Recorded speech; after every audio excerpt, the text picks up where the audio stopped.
The man pulled on the reins, merging with his war horse into a gigantic beast. With a snap, he transformed, wielding a hellish whip, devouring or biting anyone in his path. The soldiers stood no chance and scattered in fear. No city wall, no matter how thick, could withstand his steps, and the poor civilians were devoured at will. Following closely behind was the White Witch, who performed an elegant ballet, spinning at 800 rotations per second, leaving no survivors in her wake. From the sky descended the full Demon King, brandishing for curved blades with unparalleled skill. Whether attacking or defending, he could slice through enemies with a 360-degree seamless motion, rendering the soldiers defenseless. The great leopard moved at lightning speed, pouncing and instantly toppling the cavalry. The lizard woman was not to be outdone.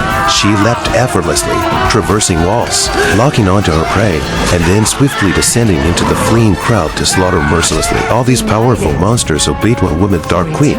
Malkin, on the continent of Noah, she was the true ruler of all demons. But centuries ago, she was betrayed by her boyfriend, Gray, who deceived her into a dungeon at her most vulnerable moment, imprisoning her for nearly a century until the night of the blood moon.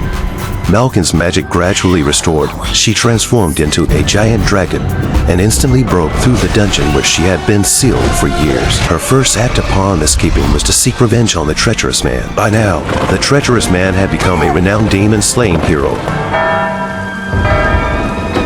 Whenever the alarm bell rang, Gray would rush to the scene with his beloved apprentice. The employer told him that his daughter had been acting strangely since she woke up the previous night. As an exorcist, he knew the little girl was possessed by a demon. He first sprinkled silver powder into a sachet, then hung the sachet around the girl's neck. The girl instantly became more frantic, but moments later, she collapsed weakly to the ground. Wisps of light emanated from her body, gathering and transforming into the figure of the Dark Queen. Malkin, she demanded an explanation from Gray, but he showed no mercy and instructed his apprentice to strike the large bell to launch a surprise attack. Fortunately, Malkin was prepared. She deftly dodged and countered, wounding Gray before transforming into a menacing dragon. The apprentice shot a silver powder-coated soul-coming arrow, depleting the dragon's magic. Seizing the opportunity, he threw a silver iron net, attempting to bind her tightly. However, the dragon struggled and broke through the door, dragging the apprentice outside. The apprentice,